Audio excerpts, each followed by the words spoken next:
প্রথমত যে শোটায় গিয়ে কথা বলা হয়েছে বা এই ঘটনাটা ঘটেছে সেই শোটাকেও খুব একটা সেন্সেবল এবং ভদ্রলোকের শো বলে আমার মনে হয় না।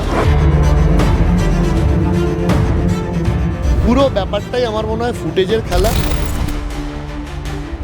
একটা ট্রেন্ড দেখা গেছে যে খারাপ কাজ করলে বেশি মিডিয়াতে আসা যায়, সেই জন্য খারাপ কথা বলার কথা বলার একটা ট্রেন্ড চলে আসে। এটা শুধুমাত্র ইউটিউবারদের ক্ষেত্রে না, আমি আপনার বাবা মার ব্যক্তিগত জীবন নিয়ে কথা তুলে নিলাম, এটাকে ফ্রিডম অফ স্পিচ বলে না, এটাকে অভদ্রতামি বলে, ছ্যাঁচড়ামি বলে। আমার মনে হয় রণবীর এটা জেনে শুনেই করেছে। জেনারেশনের মধ্যে একটা কথা আছে ছাপড়ি, তো এই ছাপড়িগিরি দিয়ে যদি তুমি একবার আসো, তোমার পেছনে না কোনো কর্পোরেট আসবে, না কোনো কোম্পানি আসবে, না তুমি লং লাস্টিংয়ে থাকতে পারবে। এটা বলার আগে কি একটা মানুষ জানে না যে এটা বলা উচিত নয়?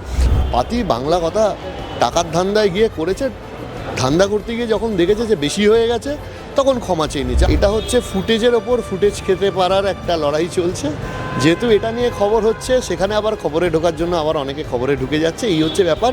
এই খবর চালাচালিটুকুই হবে, এর বেশি কিছু হবে না। বিয়ার বাইসেপসের ক্ষেত্রে বা রণবীরের ক্ষেত্রে তাই হয়েছে, অনেকদিন ধরে একটা রেপুটেশন বানিয়েছে এবং সেটা একদিনেও ধ্বংস করে ফেলেছে।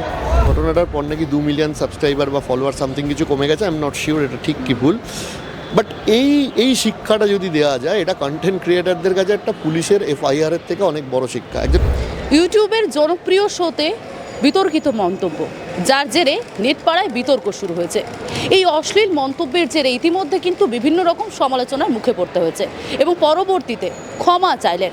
কিন্তু ক্ষমা চাইলে কি সব কিছু মাফ হয়ে যায়?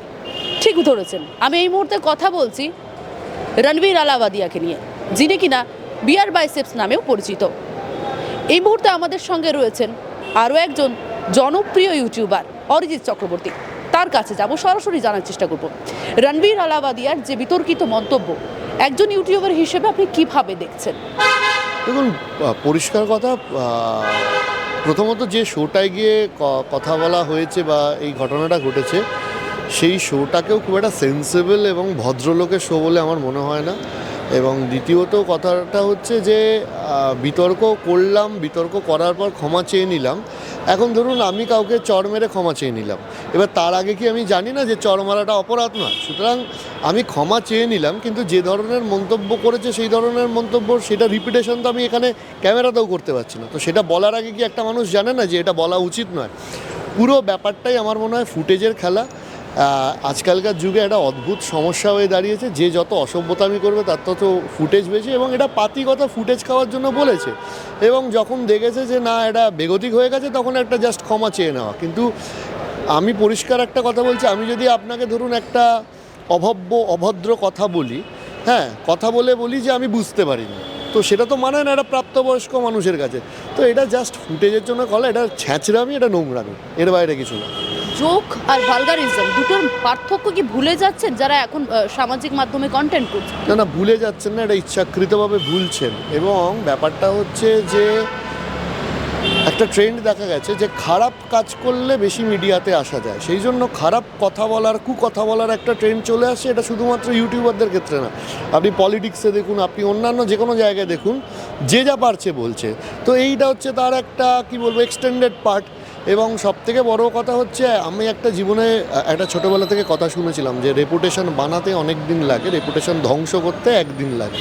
তো সেটা বিয়ার বাইসেপসের ক্ষেত্রে বা রণবীরের ক্ষেত্রে তাই হয়েছে, অনেক দিন ধরে একটা রেপুটেশন বানিয়েছে এবং সেটা একদিনেও ধ্বংস করে ফেলেছে। বিতর্কের কি একটা কেন্দ্রবিন্দু হয়ে গেছে ইন্ডিয়াস গট ট্যালেন্ট? কারণ আমরা দেখছি বারে বারে সেখান থেকে বিতর্ক উঠে আসছে। বিতর্কের কেন্দ্রবিন্দু না, ওটা বিতর্ক করার জন্যই করা। কারণ আমার মনে হয় যে যদি 1-2বার বিতর্ক হতো তাহলে ঠিক আছে। আপনি যদি আমি যদিও পুরো কন্টেন্টটা দেখার সময় বা ইচ্ছা কোনোটাই আমার নেই, তবে মাঝে মাঝে তো রিলস মারফত সেগুলো আসে।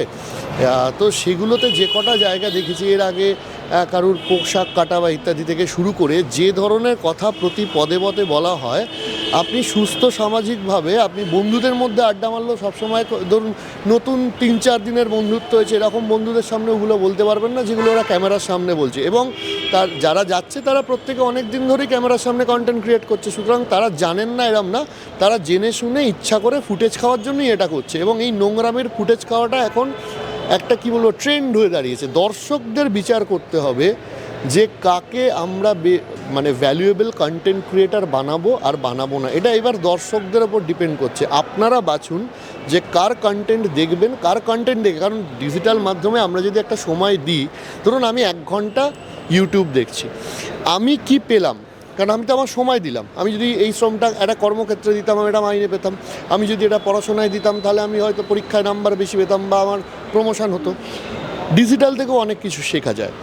আমি যে 1 ঘন্টাটা দিচ্ছি, আমি কি পাচ্ছি, এই হিসাবটা বোঝার আমার মনে হয় যে দর্শকদের সময় এসছে। আচ্ছা, কোথাও গিয়ে কি ফ্রিডম অফ স্পিচের মিসইউজ হচ্ছে? এগুলোকে আমি আবারও বলছি, ফ্রিডম অফ স্পিচ বলে না।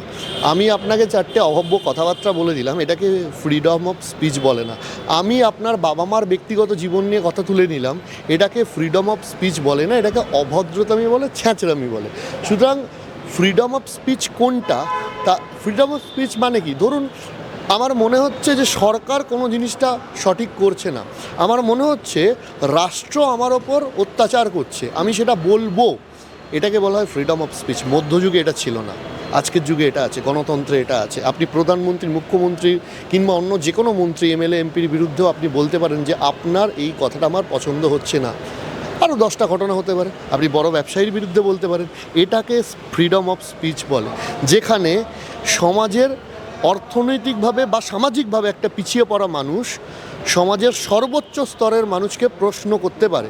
কিন্তু ফ্রিডম অফ স্পিচ মানে এটা নয় যে আমি কারোর ব্যক্তিগত জীবন নিয়ে, কারোর বাবা মার ব্যক্তিগত জীবন নিয়ে অসভ্যতামি করবো ক্যামেরার সামনে, তাও ফুটেজ খাওয়ার জন্য। পুরোটাই কি সাবস্ক্রাইবার বা ভিউজের বাড়ানোর জন্যই? একদমই তাই, এটা একদমই ছ্যাঁচড়ামির পর্যায়ে চলে গেছে। দেখুন, আমিও পডকাস্ট করি বলে আমি জানি যে যত আপনার মোটামুটি ভিউজ বাড়বে তত স্পন্সরশিপ বেশি আসবে। তো এইগুলো পাতি বাংলা কথা, টাকার ধান্দায় গিয়ে করেছে। ধান্দা করতে গিয়ে যখন দেখেছে যে বেশি হয়ে গেছে, তখন ক্ষমা চেয়ে নিচ্ছে। আমি যদি কারোর বাবা মার ব্যক্তিগত জীবন নিয়ে কথা তুলি, সেটা তো আমার জানা উচিত যে এটা আমার করা না। আমি তো অ ক খ বা এবিসিডি না শিখে আসিনি ওখানে, সুতরাং এটা জেনে শুনেই করা। আরও একটা বিষয়, যেখানে কিনা আপনাদের মতন যারা সামাজিক মাধ্যমে ভিডিও বানান, অনেক ইনফ্লুয়েন্সার, বিশেষ করে যারা ইউথ জেনারেশন রয়েছে, তারা কিন্তু ভিডিও দেখে, বারে বারে এই বিষয়গুলি নিয়ে আলোচনা করে। তাদের উপরে কি এফেক্ট পড়ছে না এই যে বিষয়গুলো? নেগেটিভ এফেক্ট পড়ে এবং নেগেটিভ এফেক্টটা এতটাই পড়ে যে ধরুন আপনি যদি দেখেন যে এখন বহু ছেলে মেয়েদের মধ্যে সুইসাইডিক টেন্ডেন্সি, বা তারা রেগে যাচ্ছে, বাবা মার ওপর বাজে ব্যবহার করছে, বন্ধুকে মারধর করছে, সংখ্যাগুলো বাড়ছে। এগুলো কেন বাড়ছে? কোথাও তো গিয়ে তারা যেটা কনজিউম করছে তার একটা এফেক্ট রয়েছে সেখানে। তো ডেফিনেটলি যারা কন্টেন্ট ক্রিয়েটার, তারা এই ইউথ জেনারেশনকে একটা বাজে জিনিস কনজিউম করাচ্ছে বলেই হচ্ছে। যেমন ধরুন এই শোটা যে দেখবে একটা 15-16 বছরের ছেলে মেয়ে, সে ভাববে না এই কথাটা তো রাস্তাঘাটে বলাই যায়, তাহলে কালকে সকালবেলা আমি আমার বন্ধুকে গিয়ে এইটা বলে দেবো, তার মায়ের সম্পর্কে মন্তব্য করব। এইভাবেই তো সামাজিক অবক্ষয়টা উঠে আসে, এইভাবেই তো মেয়েদের প্রতি সম্মানটা নষ্ট হয়। তো এইগুলো তো এরা আরও বেশি করে বাড়াচ্ছে নিজেদের পকেটের ধান্দায়। আচ্ছা, অনেক দিন ধরে আপনিও এই প্রফেশনেই আছেন, সেখানে দাঁড়িয়ে কোথাও গিয়ে মনে হয় না যে একটা মার্জনা রেখে কথা বলা উচিত? হ্যাঁ, ডেফিনেটলি মনে হয়, এবং আমি কখনোই কোয়ান্টিটিকে কোয়ালিটির ওপর গুরুত্ব দিই না। দ্যাটস ওয়াই আমি ব্যক্তিগতভাবে বলতে পারি যে আপনারা আমাকে কখনো, বা আমাদের মতো আরও অনেক কন্টেন্ট ক্রিয়েটারই আছে যাদেরকে কখনো এই ধরনের অসভ্যতামি করতে দেখবেন না। এবং আমার মনে হয় যে এই দায়িত্বটা সবার নেওয়া উচিত এবং দর্শকেরও নেওয়া উচিত যে কাদের কন্টেন্ট আমরা দেখব, কাদের কন্টেন্ট দেখে আমরা শিখব এবং কাদের কন্টেন্ট আমরা দেখব না। আচ্ছা, ভবিষ্যতে যদি আমরা দেখেছি এফআইআর করা হয়েছে, এবং সেক্ষেত্রে যদি সরকার কোনো পদক্ষেপ নেয়, তাহলে কি সেই কোথাও গিয়ে কি আপনাদের উপরও প্রভাব পড়বে যে ভবিষ্যতে কোনো ভিডিও বানানোর ক্ষেত্রে বা কিছু? আমরা তো এই ধরনের অসভ্যতামি করি না, আমাদের অসুবিধা নেই, প্রথম কথা। আর দ্বিতীয় কথা, আমার মনে হয় না যে এটা নিয়ে বিশেষ কিছু হবে। এটা হচ্ছে ফুটেজের ওপর ফুটেজ খেতে পারার একটা লড়াই চলছে। যেহেতু এটা নিয়ে খবর হচ্ছে, সেখানে আবার খবরে ঢোকার জন্য আবার অনেকে খবরে ঢুকে যাচ্ছে, এই হচ্ছে ব্যাপার। এই খবর চালাচালিটুকুই হবে, এর বেশি কিছু হবে না। আমি আবারও বলছি, সব থেকে উপরে রয়েছে দর্শকরা যদি এই ধরনের, যেমন আমি শুনছিলাম যে এই ঘটনাটার পর নাকি 2 মিলিয়ন সাবস্ক্রাইবার বা ফলোয়ার সামথিং কিছু কমে গেছে। আই এম নট শিওর এটা ঠিক কি ভুল, বাট এই শিক্ষাটা যদি দেওয়া যায়, এটা কন্টেন্ট ক্রিয়েটারদের কাছে একটা পুলিশের এফআইআরের থেকে অনেক বড় শিক্ষা। একজন সেই রাজ্যের মহারাষ্ট্রের ইতিমধ্যে মুখ্যমন্ত্রী এই বিষয় নিয়ে বলেছে স্বাধীনতা নিয়ে কথা বলা উচিত, এবং ডিজিটাল এথিক্যাল কন্টেন্ট নিয়ে বারবার প্রশ্ন তুলছেন। হ্যাঁ, কিছু ক্ষেত্রে উঠবে বটে, তবে এটাও ঠিক যে সেই নিয়ন্ত্রণটা যেন এমন নিয়ন্ত্রণ না হয়ে যায় যে যেখানে সাধারণ মানুষ একটা ছেলে মেয়ে তার মনের কথাটা যেটা হয়তো সমাজের জন্য প্রয়োজন সেটা বলতে পারছে না, সেটাও যেন বন্ধ না হয়ে যায়। তবে আমার মনে হয় অন্তত রণবীরের এই ঘটনাটা দিয়ে কন্টেন্ট ক্রিয়েটারদের কোনো প্রভাব পড়বে না। He is not so important. আচ্ছা, এই বিতর্কের মধ্যে আরও একটি বিতর্ক ইতিমধ্যে উঠতে শুরু করেছে কি যে এই যে মন্তব্য, সেই মন্তব্যতে ওজি ক্রুতে সেখানে অ্যালেন বলে একজন কে বলেছিলেন এক মহিলা, স্যাম বলে এক মহিলা আগে মন্তব্য করেছিলেন এবং তারপরে মানে এই যে মন্তব্য, সেই মন্তব্য রণবীরের মন্তব্য নয়, ওজি ক্রুতে এটা আগেই প্রকাশ করা হয়েছিল বলে। তো কী আছে, আমি যদি কালকে সকালবেলা আমার পাশের বাড়ির ছেলে একটা তার বাবাকে গালাগাল দেয়, আমি গিয়ে আমার বাবাকে গালাগাল দিয়ে দেবো? এটা কোনো লজিক হলো নাকি? তাহলে আগে যদি হয়েই থাকে তাহলে তো সেটা ভেবে রাখা উচিত যে আমি ঠিক করছি না ভুল করছি। সুতরাং যেটা নিয়ে বিতর্ক হচ্ছে আমার মনে হয় রণবীর এটা জেনে শুনেই করেছে। এটা লোকের কথা শুনে করেছে বা লোকের কথা না শুনে করেছে সেটা বড় কথা না, ও করেছে, ওরটা নিয়ে সমস্যা সৃষ্টি হয়েছে, ওরটার জন্য পডকাস্টারদের সম্মানটাও নষ্ট হয়েছে এবং সর্বোপরিভাবে সেটা আমরাও যারা এই ধরনের কন্টেন্ট ক্রিয়েট করি আমাদের খারাপ লেগেছে। ডেফিনেটলি ও জেনে শুনে করেছে, ফুটেজ বাড়াবার জন্য করেছে, এখন ব্যাকফায়ার করছে সেটাও বুঝবে। মানে পুরোটাই থাকার মিডিয়াতে বা সামাজিক মাধ্যমে থাকার জন্য। অ্যাবসলিউটলি, না হলে কোনো প্রয়োজন ছিল নাকি এই ধরনের গিয়ে কথাবার্তা বলার জন্য? ডেফিনেটলি এগুলো বলে একটু কুল সাজতে হবে, একটু এগুলো বলে, হ্যাঁ একটু এগুলো বলে একটু হয়তো ভাবলো যে একটু ইয়ং জেনারেশন যারা আছে তারা একটু হাততালি দেবে। এই হাততালি কুড়োনোর অভ্যাসটা খুব খারাপ। যদি দীর্ঘদিন টিকে থাকতে হয় তাহলে আমার মনে হয় সত্যি কথাটা বলাটা খুব ইম্পর্টেন্ট এবং সমাজের কাজে লাগবে। এই ধরনের কথাটা বেশি ইম্পর্টেন্ট। তাতে 10টা লোক হাততালি দিক, 100টা লোক হাততালি দেবে না, কিন্তু ওই 10টা লোক 10 বছর ধরে হাততালি দেবে। একেবারে শেষ প্রশ্নে যাচ্ছি, তুমি অনেকদিন ধরে রয়েছো ইউটিউবার হিসেবে, পডকাস্টার হিসেবে রয়েছো বহুদিন ধরে এবং একটা জনপ্রিয়তা অর্জন করেছো। সেখানে দাঁড়িয়ে যারা নতুন একেবারে হাতে খড়ি দিচ্ছে, যারা আবার রণবীরের মতন যারা রয়েছেন তাদেরকে ফলো করে বা তারাও হয়তো যে জিনিসটা বললে তুমি প্রথম থেকে যে তারা শিখছে, জানছে বা তারাও ইউথ যারা রয়েছে তারা ফলো করে, সেক্ষেত্রে যারা নতুন শুরু করছে তাদের জন্য কি বার্তা দেবে? কারণ এই যে বিতর্কিত মন্তব্য বারে বারে উঠে আসছে, কি বলবো? ভাই হিসাব করে পা ফেলো, কারণ একবার বিতর্কে তোমার রেপুটেশন যেটা তৈরি হবে সেটাই কিন্তু হবে।